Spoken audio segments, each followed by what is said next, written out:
Hello, and welcome to this conversation on development as strategy, the U.S., China, and the Global South, which is also the title of a thought-provoking new Asia Society Policy Institute report. I'm Mary Kay Magistad. I'm a journalist and a former NPR China and Southeast Asia correspondent, and my reporting has often focused on development issues. With me are the two authors of the report, Russel and Blake Berger. Danny is the Vice President for International Security and Diplomacy at the Asia Society Policy Institute. Before that, he was a career U.S. diplomat for 30 years, including as Assistant Secretary of State for East Asian and Pacific Affairs in President Obama's second term. And Blake is currently a Singapore-based consultant to the Asia Society Policy Institute, ASPI for short, after years of working at ASPI, most recently as Associate Director. Over those years, Blake and Danny worked together on projects and reports on such issues as the dual-use capacity of ports that China was helping to build around the world as part of the Belt and Road Initiative, dual use, of course, meaning both for civilian use and for military use, and also about the efforts China was making to play a greater role globally in setting international standards and norms. Danny and Blake, welcome and congratulations on this new report. Thank you, Mary Kay. Thank you. So the report comes out of a project you did together over more than a year and a half.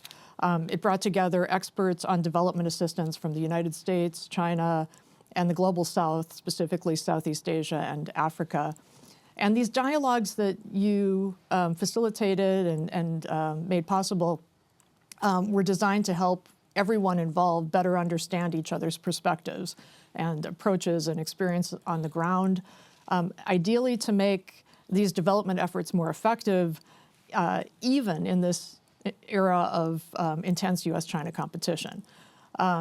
You say in the report that at stake is not just the health, education, and job opportunities of hundreds of millions of people, though those are pretty big things, but also the interests of the United States.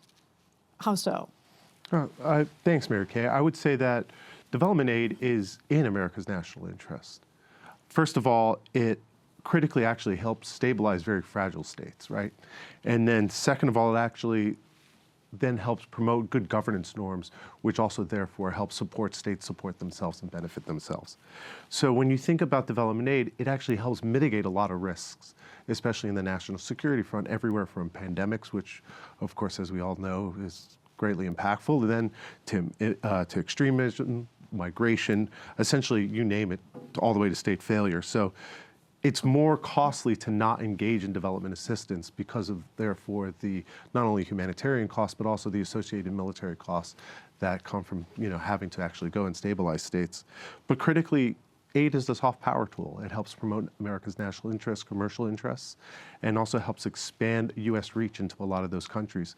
But critically, it's also about supporting states, helping support themselves and, actually helping raise up their standards of living as well. So for the average American, as they're thinking about, aid, international aid, why don't we just help the problems we have at home? I mean, how do some of these issues come home to roost if they're not properly addressed, if the United States isn't involved in development assistance? Well, you're going to deal with those problems at home if you don't deal with them where they are emerging. Yeah. It's typical maybe to think about foreign assistance as charity. But even if you don't care about what happens to people in far-flung continents, there's a big element of sheer national self-interest, as Blake alluded to. We learned the hard way that pathogens and infectious diseases don't have to go through immigration and customs and border patrol. They come right in on airplanes and ships and so on. Migration is a huge issue in the United States, and ask yourself, what drives people to abandon their homes and to take tremendous risks to get to a better, safer country like the United States? So. Sure. And on a more perhaps positive way of looking at it, you help build up economies in other countries, you help build capacity, and that makes the entire global economy work better, and that helps Americans at home. It helps the American economy as well. It definitely does, and in a very concrete way, it helps U.S. companies. Yeah. So the short answer is that what happens in the rest of the world very much affects our well-being, our ability to prosper, and not to tie everything to the U.S.-China strategic rivalry, but what China does in the rest of the world can directly affect us. So it behooves us to be around and to be active, Sure. to be engaged. So we're here talking in late April 2025, and at this point, the Trump administration has already effectively dismantled USAID. 80+% of the programs have been shut down, and the rest have been moved into the State Department. And there's reconsideration about whether this really does serve America's interests in the world. Before we get into the details of how you did your project that led to this report, which I think we're all holding. Yeah.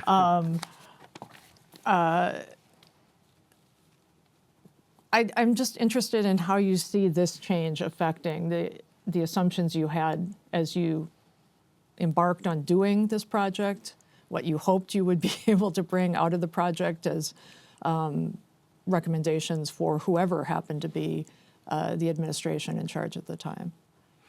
Well, I'm a recovering foreign policy practitioner, a U.S. government former official, engaged for my entire career with other governments and trying to promote U.S. interests, but also engaged throughout with members of Congress, with corporations, with the public.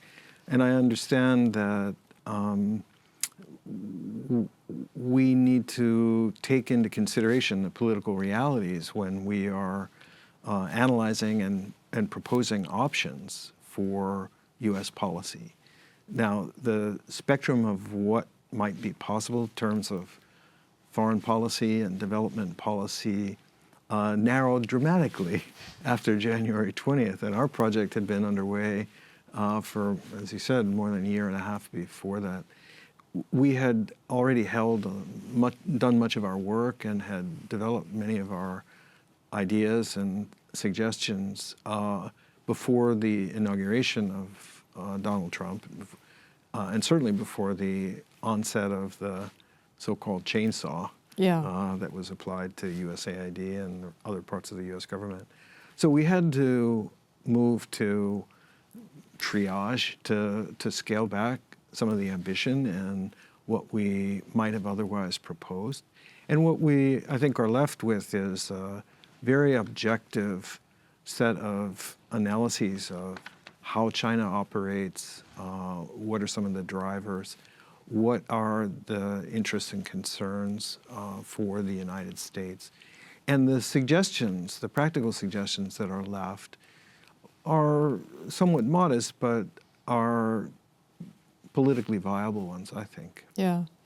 Let me also ask you, Danny, as a former diplomat and official, when you look at the potential long-term impact of shutting down USAID and saying we're not interested anymore in doing this kind of work, how do you expect that to affect American soft power in the world and stature and ability to soft power is the ability to get others to come along with you without forcing them.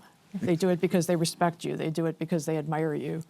How are you thinking about this at the moment? I think it's a tragic setback for U.S. interests and for U.S. influence. I love your definition of soft power. Leadership really is about inducing people to align with you because they believe in you, that they have confidence that you have a plan, and importantly, that your plan takes their interests also into consideration. You can't kick a man towards you, as a dear friend of mine is fond of saying. And you can bully people only so far. I think the far wiser course is to inspire them to want to align with you in an effort to achieve something.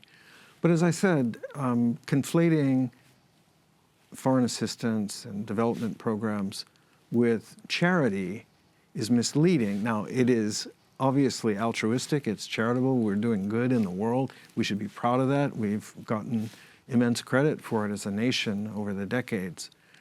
But it is a fallacy to lose sight of the fact that we are the largest shareholder on the planet of Earth.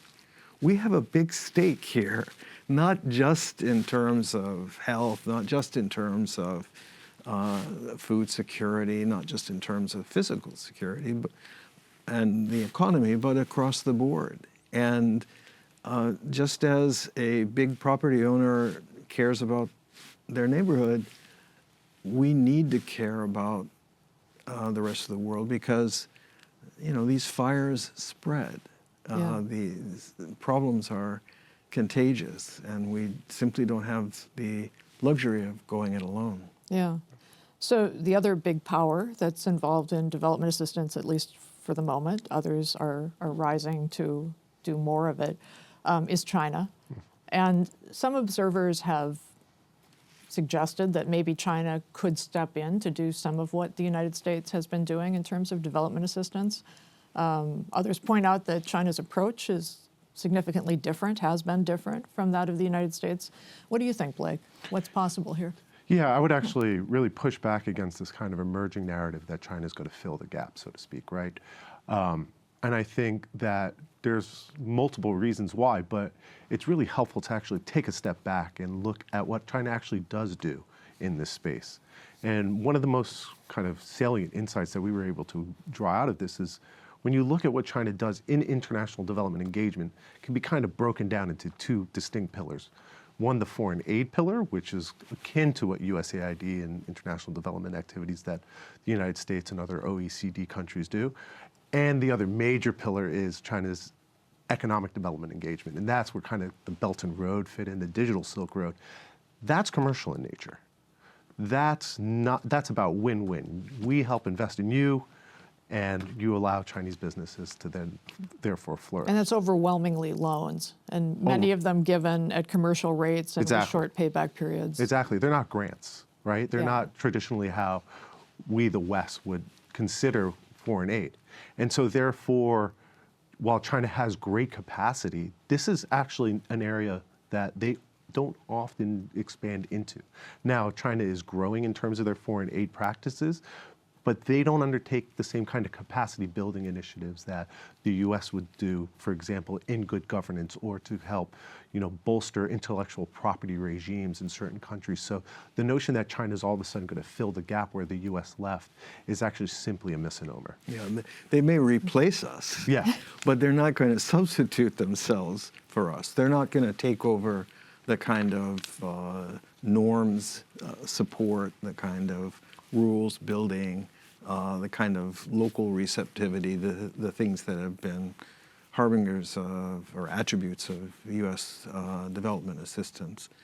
And moreover, I would say that to your question about loans, these loans are mostly going into the pockets of Chinese corporations. Mm-hmm. There's a kind of circular quality to it. It's not really that countries are getting the money and then they can contract services as they see fit. The Chinese treasury is subsidizing the work of the Chinese corporations. So it's a bit of a cycle there. Yeah. So if China isn't likely to step in and do the kind of capacity building and other work that the United States has done, do you see anyone else who is able to do that?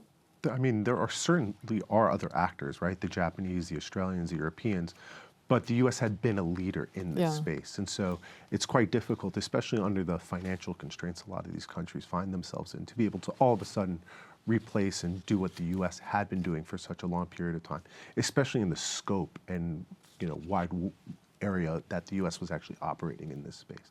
And there is a role for non-governmental organizations, for philanthropic foundations and universities and so on.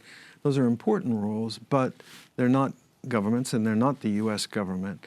The short answer is nobody else is really going to look after American interests or advance American interests, defend and build the kinds of rules and principles that have always been important to us, Yeah. other than the United States. Yeah. So back a year and a half plus ago, when you first thought of doing this project, you came up with the idea of not just looking at what the United States was doing in the world, and not even just looking at what the U.S. and China were doing in the world, but bringing together development experts from the U.S. and China, and then having them talk with people from development experts from the global South, from Southeast Asia and from Africa, so they could all together hear what those on the receiving end felt about what was working for them, what wasn't, and to have a conversation. What inspired you to take this approach? And how did you design the project with the goals that you had that inspired you in mind? Well, Blake should add to this, but the starting point for me was, particularly as a diplomat, the tremendous importance in developing the capacity to listen to the other side.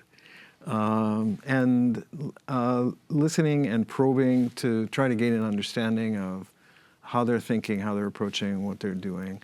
What I had found in government, and then when I joined the Asia Society and talking to peers and reading think tank products, is that there's a lot of presumptions about what China or other countries think, want, do, that are not necessarily based on fact or experience. There are a lot of conjectures from a distance. And so actually finding interlocutors, creating an environment in which they may be willing to speak openly. And in the case of this exercise, finding American counterparts who really know the issues and can ask infinitely smarter questions to the Chinese side than I could ever think to ask, seemed like the way to go. I was also motivated, frankly, by the frustration that there was zero official dialogue between Beijing and Washington, across the board, more or less, but specifically pertaining to development. And that lack of communication, that refusal to listen or to explain, and therefore the friction, frankly, between American programs and Chinese programs in the real world, in the developing world, was having deleterious impacts on real human beings in the developing world. This is hurting people. And so the idea was, let's find people who not only really know their stuff, but who are respected in their own government, who will be listened to. When I served in the NSC or in the State Department, I got a lot of value out of talking to people that I knew and trusted and respected as experts in a field and getting them to explain things to me. I figured, well, of course we want to do a report, but we also want to have a group of Americans and a group of Chinese who really have come to understand each other better and can seed those insights into their own policymaking apparatus, into their own system.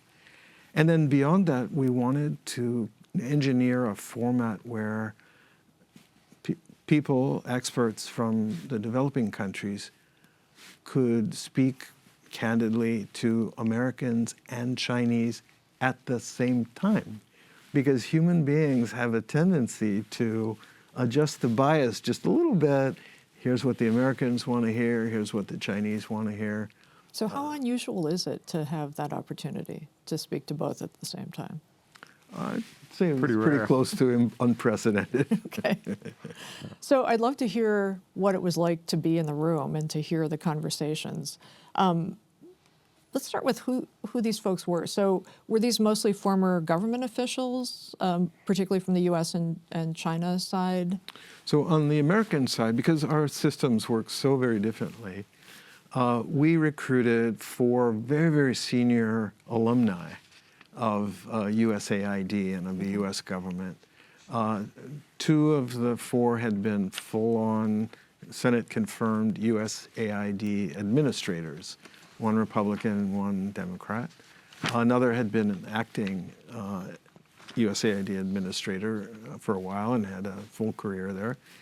The fourth person had been the chief economist at USAID and had a lot of government experience. And not only do they bring close connections throughout the government system, but they also held the respect of many policymakers. So I knew that if they reached a conclusion or they had a valuable insight, that these are people who can get a hearing. Mm-hmm. The Chinese system is very different, and you can't get a former Chinese official, even if they are granted permission to travel outside of China, which often won't happen if they're senior. You really can't get them to stray very far from the official script. Oh. But the Chinese system is highly dependent on elite scholars, on university professors who are brought in as advisors, who are typically part of small circles that the Chinese Communist Party senior cadre and the government people will turn to and rely on. And I knew that there were some prominent development experts who had in their own system a similar level of respect and influence. Blake and I put a lot of effort into trying to identify who good people were and mm-hmm. people that we thought would, in fact, be willing to speak. We underscored the sanctity of our meeting rooms. This was all closed door, Chatham House rule, so to speak. And I think in retrospect, we succeeded in finding people who really put a lot on the table. So what was did you want to add anything? Yeah, I was just saying, really coming out of COVID, one of the things we really stressed upon is actually doing this in person.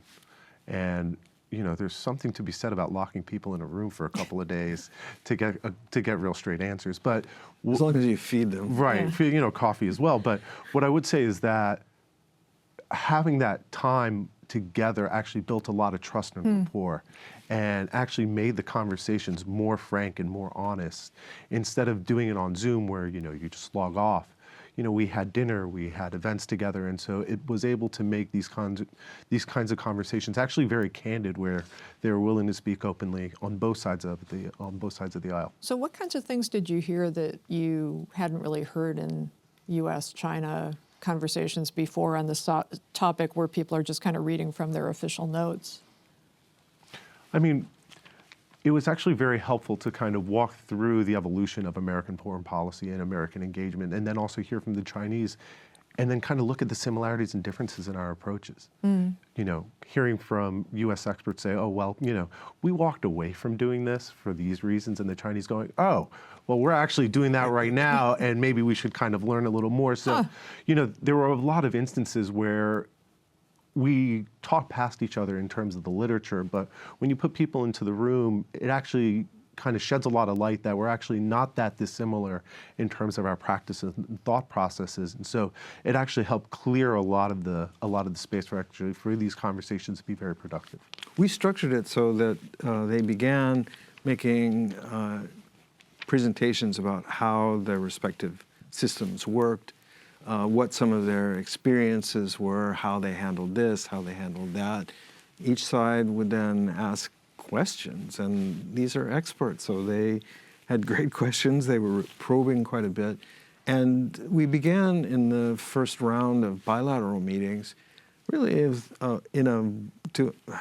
began with a voyage of discovery. And for me, the adventure was watching them discover and kind of unearth unexpected insights about the other. You mean you're not doing that, or that's not happening on purpose, or gee, you have politics too, and that's where the money comes from, and that's what your publics are worried about. Yeah. Well, that part of it was quite interesting. And then, of course, we had trilateral meetings bringing in representatives from Southeast Asia, from Africa. And that was a very, very different dynamic, but those conversations were fascinating and useful in their own right. So I'd love to hear more about those. So first of all, what sorts of people were in those meetings? Well, we were able to really bring together a wonderful group of senior development practitioners and experts. And we really took a regional approach, but also a sectorial approach. And so we invited experts throughout all of Southeast Asia. So even though we held the convening in Bangkok, we had experts from Malaysia, from Myanmar, from the Philippines, Cambodia. And so it provided us an opportunity to hear both from mainland and South and maritime states, but also hear from experts in energy, food security, ensuring that projects are inclusive of different diverse groups, women, children, to connectivity and infrastructure. So we ensured that we were trying to touch upon as many different sectors in the international development landscape as possible. Therefore, we were able to, really be able to have frank discussions across a range of different sectors and be able to draw conclusions and thread lines about American and Chinese approaches, what was working and what was not, and hear directly from them in terms of, these were our aspirations, here's where you're meeting them, and here's where you're not. And what were you hearing? What, in terms of what they thought was working and what wasn't? Well, from each. On the U.S. side, I would say that we heard both in Africa and Southeast Asia was the importance of capacity building and the importance of institution building, and that the good governance principles that the U.S. was working through bureaucracies in terms of supporting them being able to adequately monitor programs, building out intellectual property. These were actually very critical in actually supporting the local economies and actually also paving the way for U.S. and other countries to be able to invest there. So that was one of the key aspects of it. In terms of what wasn't working, the U.S. is slow. Yeah. We have a lot of conditionalities when it comes to providing aid. Those were one of the common thread lines as well. And the Chinese on the other side, they're very fast, but don't have a lot of conditionalities. But aren't the conditionalities part of what helped to build capacity, reduce corruption and make sure that the loans or the assistance is actually going to do what it's meant to do and not go into someone's pocket or otherwise get spent? Sometimes, but not always. Okay. But I think the reverse is particularly true in the sense that the lack of conditionality, China's laissez-faire approach, in other words, what they call their non-interference principle, means that often corruption is rampant in the projects that they are pursuing. And it also means that the impacts of many of the projects that the Chinese are conducting, even though they've been negotiated with head of government or with a prefectural strongman, are creating problems or are very unpopular among the people themselves in the communities, because there's very little ability in the Chinese system to reach out and assess needs, what the local communities want and care about. In fact, one of the big revelations, I think, for both the Americans and the Chinese is that whereas the U.S. operates, or USAID had operated on the basis of country strategies, multi-year programs that are worked out among agencies with the host government and with input from various local stakeholders. China's approach, China's system has none of that. And projects are approved on an ad hoc basis. They're often negotiated completely over the heads of the communities that's going to be directly affected by them. So two things that flowed from that were, one, that although Chinese development assistance, economic engagement is very actively sought after in the developing world, certainly by governments and by leaders, it's not at all popular. And China itself, despite all of that assistance, if you call it that, is not popular when you watch the polling numbers. That was, I think, one big part of it. there's also the issue that the Chinese were we found. I lost the thread of my second thought, so I'll stop there. So I'm curious how much the tone and the areas of focus were different in the Southeast Asia conversation and in the African conversation. I mean, you used the word frank, which was already interesting. Sometimes when speaking to donors, people will maybe couch some of their concerns. How frank was it, and how was it different in Southeast Asia and in Africa? I would say actually the conversations were frank in both countries, and to a certain in both regions, and to a certain extent, because they were closed door and not actually involving current active officials, people were very, free to Comfortable. Yeah, and comfortable to lay out their complaints. Just a common thread line that we heard was the inability for the Chinese to actually monitor projects on the ground.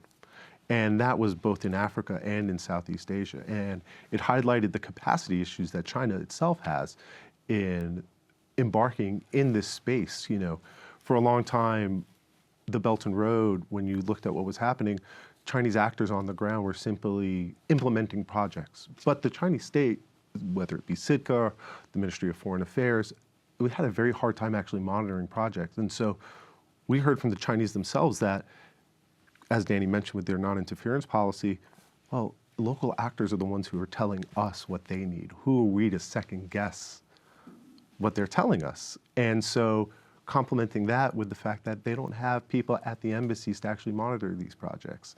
And so in Southeast Asia and Africa, that was one of their major concerns, was that you're building projects, but there's little oversight of what's actually taking place, and that causes budget excesses, issues surrounding corruption. And so, even though China is a major donor, recipient states in Southeast Asia and Africa were very clear about the issues facing Chinese projects. And same on the US side. While we implement projects that are very inclusive, help build state capacity, the length and time it takes to get a US project off the ground was inhibitive. And that also the sways in American policy when it came to international development also undercut trust in the U.S. being able to provide that kind of assistance. So, having these conversations in both was provided us with the ability to actually kind of thread lines through both regions in terms of the common issue sets that were actually taking place. There are obviously cultural differences between Southeast Asia and Africa, and yes, Southeast Asians are perhaps a bit more circumspect in the way that they convey their thoughts, and maybe the Africans were a little more straightforward. But this, as Blake said, really was a safe space. These were not government officials, so they weren't inhibited. They weren't constrained by talking points. They weren't worried about the ramification.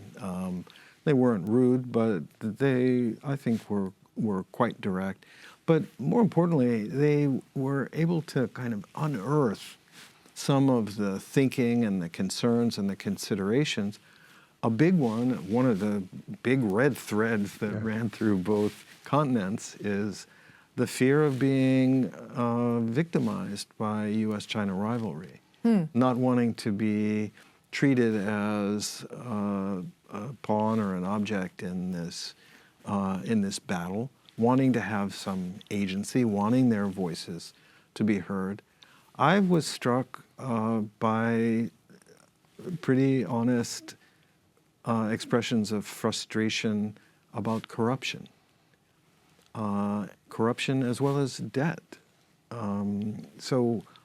When it came to corruption, some of the participants criticized their own governments for being complicit in, bad deals, and at least by implication in bribery and corrupt practices. I thought we heard a pretty, I thought, almost shocking expression of anger by someone who was describing the experience of their relatives who blamed higher and higher taxes on China and on China's unreasonable debt load in their country. So it wasn't a matter of being polite versus being Or reticent, or, yeah. people were not reticent. Oh no, they weren't reticent. They weren't rude, but they did shine a light into aspects of the impacts and the problems in both Chinese and in U.S. Development activities. Yeah.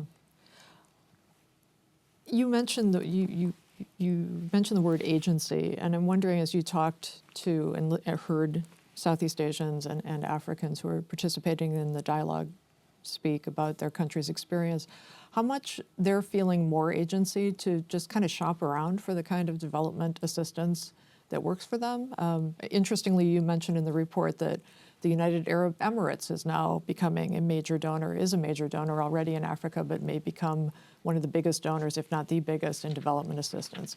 Japan has been the leading supplier of overseas development assistance to Southeast Asia for some time. We talk about moving toward a more multipolar world.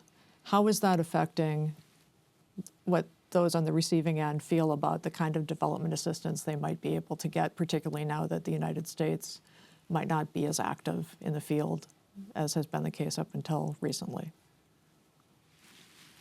Well, I would say that the U.S. has played such an outsized role, so it's very hard to all of a sudden replace the U.S. in this manner. Yeah. And so even though they are able to shop around, there's going to be a huge gulf from where the U.S. stood.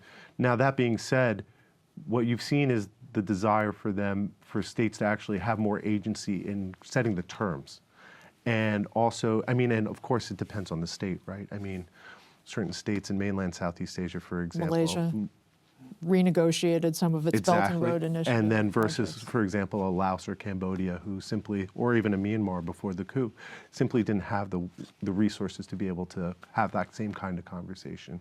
Yeah. But this is where we were able to kind of point to, in both situations, the importance of regional organizations in actually helping bolster and strengthen the abilities for states to have their agency in having those conversations. And also for what we were advancing as what we're calling structured deconfliction, but it's for the ability for those states, through increasing their agency, to actually ask the US, ask China and other actors to be able to kind of structure a way we're able to get the benefits out of all of those countries' approaches without actually having them all to have to sign on to this same agreement or shake hands publicly. I think that the key takeaway for me in this respect was that the countries were very clear, or the participants were very clear, we're not choosing you or China. We are choosing a partner in an effort to achieve these development goals.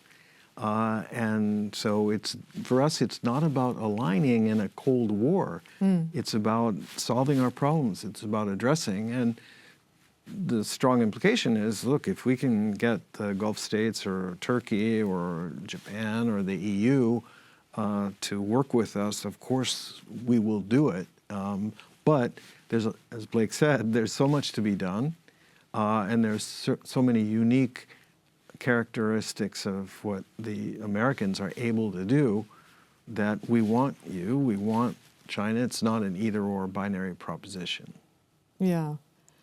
Let's talk a little more about deconfliction. That's a word that came up a few times in the report, and it was one of your main recommendations sort of woven throughout, which was if the U.S. and China in particular aren't going to at least to coordinate in the field to make sure that they're not replicating each other's efforts or actually working against each other when they more or less have a common purpose in terms of what to do on the ground, even if they have politically other separate agendas. Mm-hmm.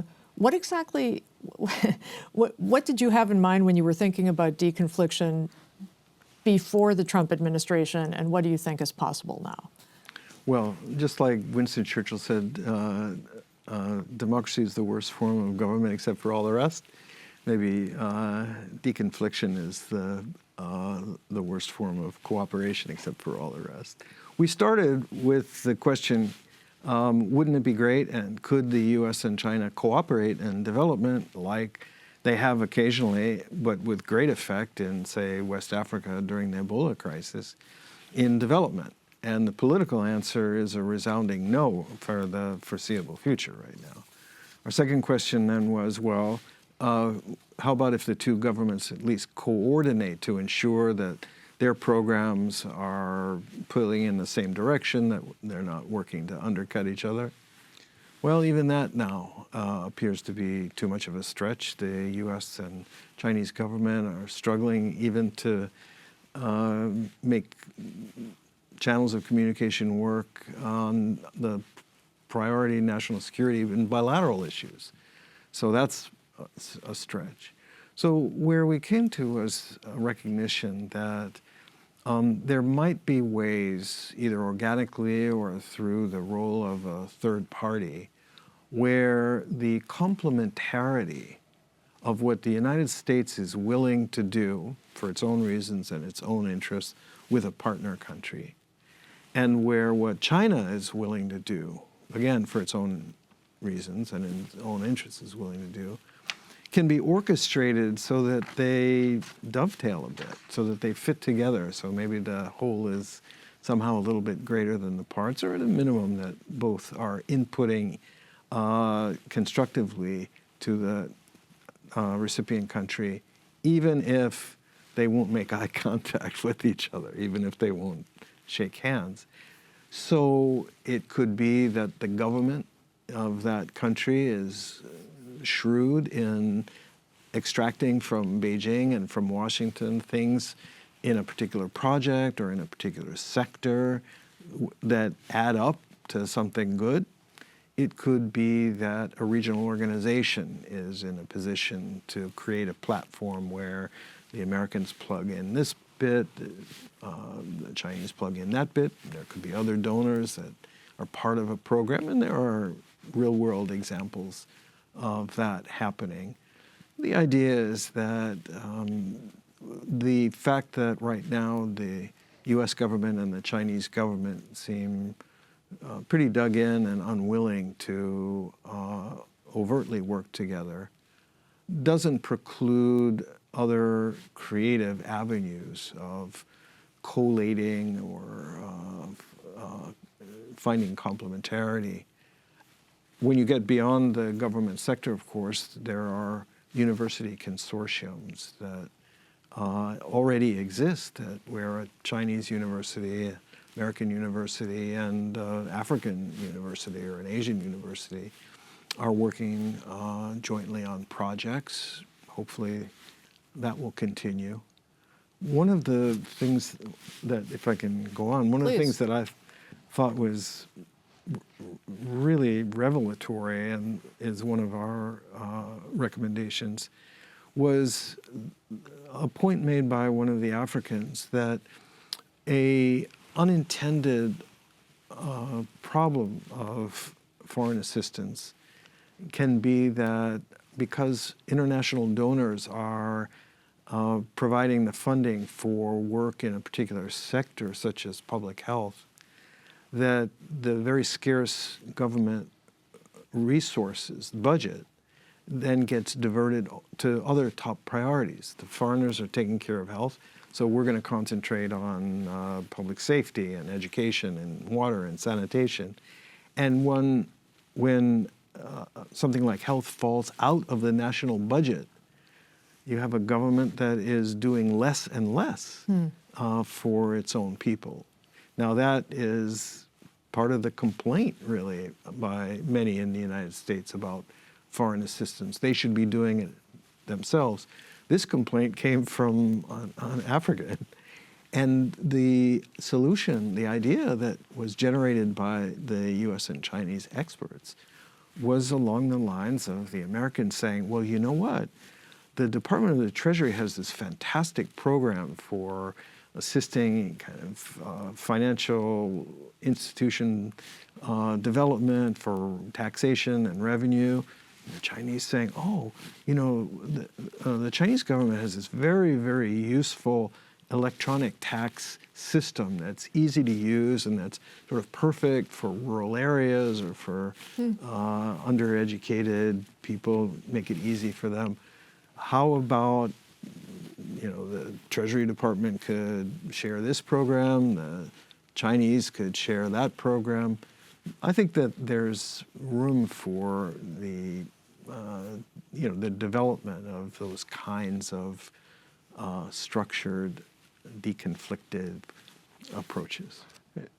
If I could just add on, a real-world example of what we're also seeing is, as Danny mentioned, is the role of regional institutions and regional organizations in this space in providing, I don't know if you want to say a shield or an umbrella for U.S.-China cooperation, or at least action on the ground. And what we saw was in the Africa Center for Disease Control. And now they have both U.S. and Chinese experts within the organization sitting on the same floor supporting the mission. And so you could see the importance of regional organizations in kind of providing this cover. So even though the U.S. and China don't necessarily have to shake hands, they are still providing the goods and the services in order to support local communities on the ground by providing that expertise under the banner of, for example, an Africa CDC. Yeah.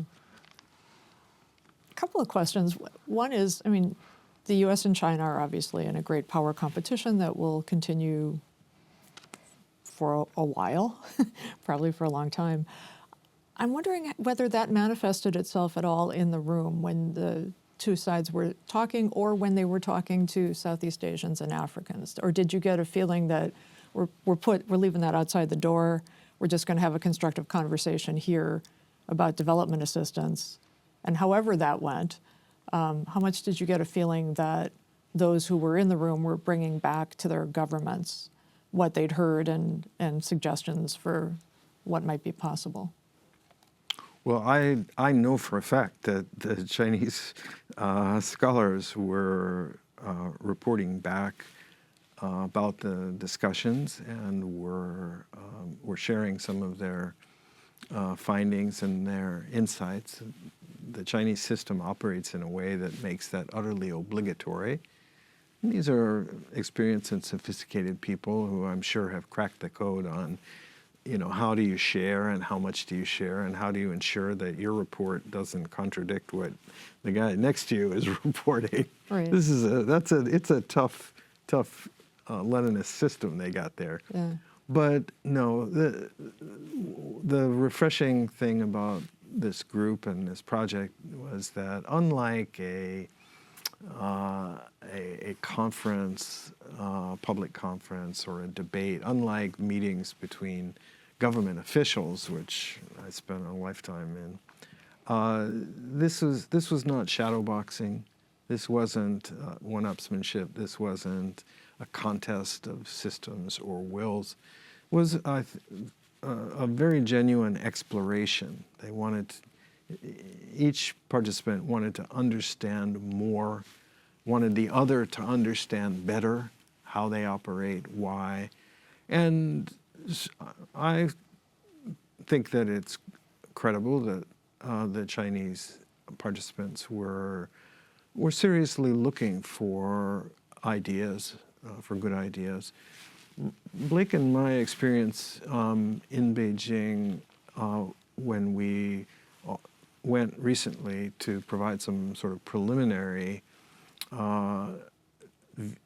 preview of how the report was shaping up was that we found even the official Chinese more receptive, more open-minded than certainly you'd think to these ideas. Now, it may be that they're so used to being battered and bruised by American visitors who denounced them from the rafters that the fact that we were at least being objective and hopefully constructive in our criticism may have made us stand out a little bit. We didn't pull any punches. But no, Chinese society is changing. The political atmosphere is changing. And my sense is that the Chinese government feels under public pressure to better explain how it's using public money, what it's doing, particularly given financial problems that China is facing now. The treasury is not unlimited. Xi Jinping has spoken publicly about transforming the themes of Chinese international economic activities, including the Belt and Road, into small but beautiful. And I think the era of these giant white elephant mega projects in the BRI seems to be over, and they're very much looking at the commercial dimension. So how can we do things? How can we do things better? Those are questions that to some degree are on the minds of at least the policy people involved in development and in international relations. Now, there's a bigger part of the Chinese system, of course, that's all about the geopolitical rivalry and about the propaganda, and they're having a field day right now. But that attitude was not evident in any way in the closed-door meetings that we held. So at the end of the report, you have a list of recommendations for how the United States and China might cooperate or at least not conflict with each other.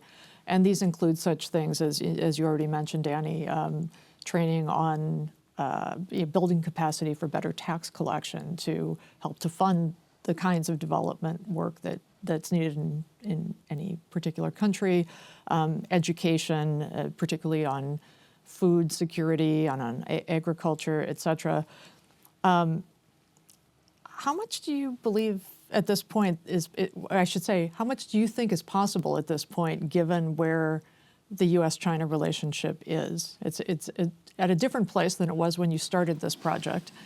But the U.S. and China have had bumps in the road before. And interestingly, there have often been back channels and dialogues of different kinds, even when things have been frosty. What do you think might be carried forward from the efforts that were made through this project? Oh, well, the list of recommendations at the end of the report is very modest because we stripped out the more ambitious recommendations that we don't think would pass muster in the current political environment, but that doesn't mean that they're not good recommendations, and it doesn't mean they're not going anywhere. So, yes, let us see as the dust settles what else we can retrieve from the work that has already been done. Our focus was on putting forward things that are plausible in this current frosty environment. We also have now established some informal channels through the so-called Track 2 among these scholars, and it is I think, a self-propelling proposition because we've put high-quality American experts and Chinese experts in solid communication with each other. We've worked in a network of really impressive Southeast Asian and African experts and scholars as well. And so I think that we will see this collaborative effort of sharing ideas, information, of helping others in the group to understand more accurately what they're seeing. I think that will develop. My own experience as a diplomat has convinced me that telepathy is an inadequate tool for managing the relations between governments and societies. That the lack of honest communication invites worst-case nightmare scenario thinking and false assumptions, and they're always negative assumptions about the other side and their intentions. We're not going to cure U.S.-China rivalry. We're not going to persuade the unpersuadable. But I think that we have certainly created a mechanism that will continue to work and, importantly, can easily be replicated by others. And I hope it will be. Yeah. And to a certain extent, there's also a call for non-governmental actors to also step into this space, especially at this moment, and to not let existing mechanisms atrophy to such an extent where they're no longer running. I mean, if you look at Harvest Plus and CIGAR, which is a food security research organization, these are critical in actually finding pathways forward for developing countries in figuring out supplements to including grains. But these are really key aspects of international research that cannot atrophy at this moment, that requires NGOs, foundations, private sector actors who are in this space to begin trying to fill the gap that is now left by the US pullback, because this situation isn't going to last forever. And it's important that these relationships and kind of institutional memory is not lost, and that we continue to try and lay a foundation to see then what comes next, and to keep banging the drum to continue to support these initiatives, even though this environment is the way it is right now. It's a good note to end on. Danny, Russel, Blake, Berger, thanks so much. Thank you very Thanks, much, Mary Mary Kay. Kay.